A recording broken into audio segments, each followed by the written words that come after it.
प्रणाम सद्गुरु। मैं जानना चाहता हूँ कि ध्यानलिंग को अर्पित की जाने वाली महाविल्वा पत्ती या बेलपत्र की क्या खासियत है। हम भी ऐसा करने की सोच रहे हैं, जैसा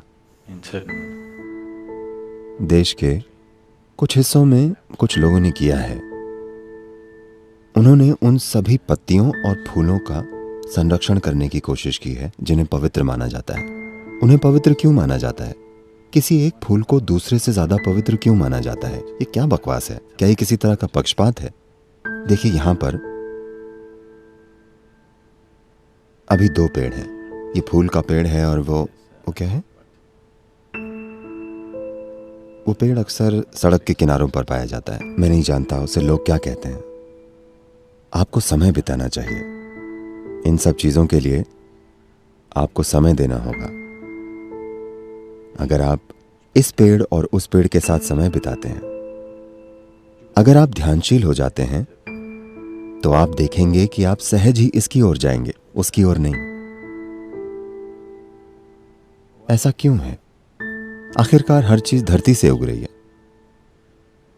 नीम का पेड़, नीम का फल और आम एक ही मिट्टी से निकलते हैं, लेकिन उनका स्वाद बिल्कुल अलग है ना? वही मिट्टी, वे यहीं एक दूसरे के पास ही उगे हैं, लेकिन उनका स्वाद बिल्कुल अलग है।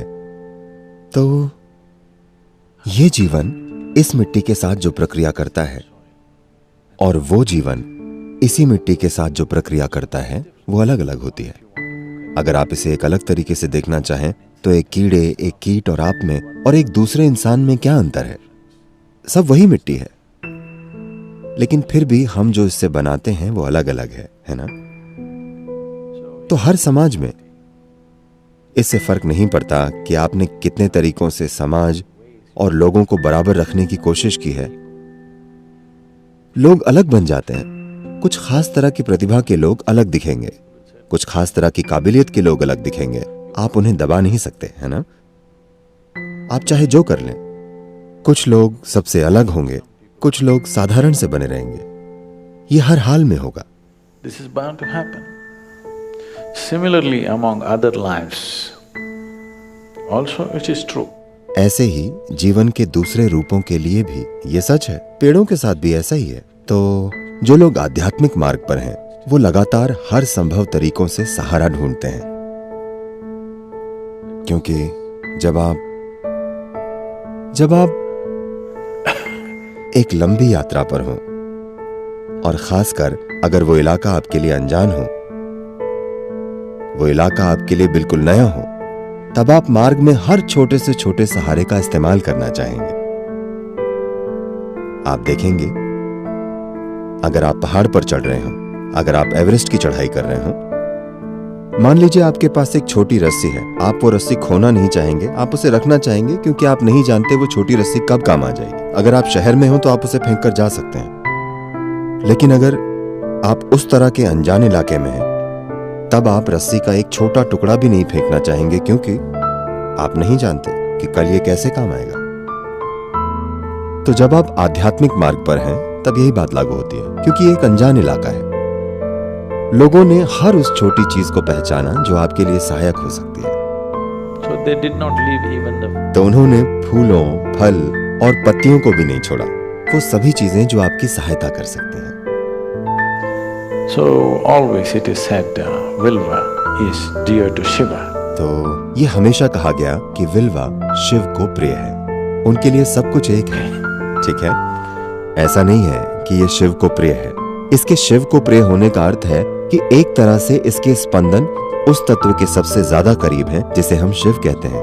वे निकट हैं, वे उसी दिशा में हैं। ऐसे ही हमने कई चीजें पहचानी हैं, सिर्फ एक खास पत्ती ही नहीं।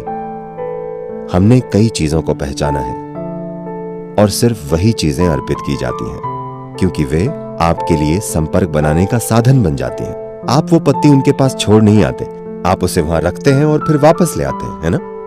Because this particular leaf has the highest capability. क्योंकि इस पत्ती में उस स्पंदन को सोखने की क्षमता सबसे ज्यादा है और It's for you to pick it up and go. आपको उसे उठाकर ले आना चाहिए। ऐसी कई चीजें हैं जिन्हें पवित्र साधनों की तरह पहचाना गया है, जिनका लोग इस्तेमाल करते हैं।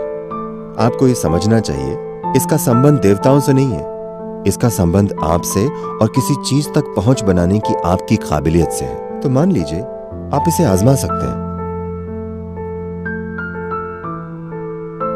आप ये प्रयोग कीजिए, ध्यानलिंगा में जाइए।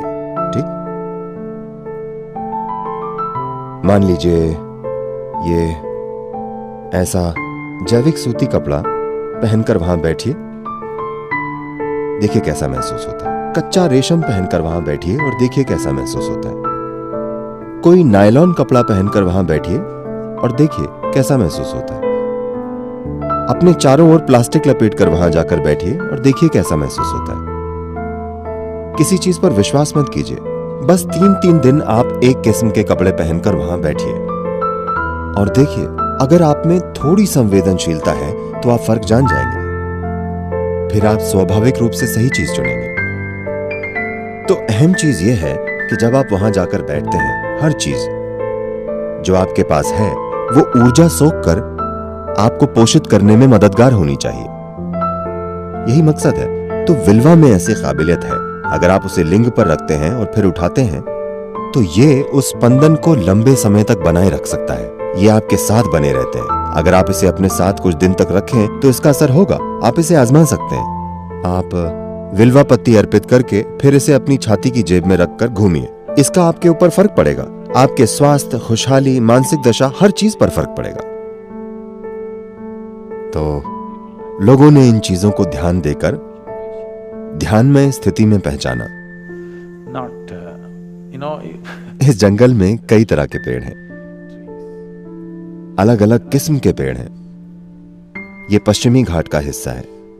यह धरती पर दूसरा सबसे पुराना पहाड़ है और यह धरती के ट्रॉपिकल क्षेत्रों का सबसे पुराना पहाड़ है इस ग्रह के।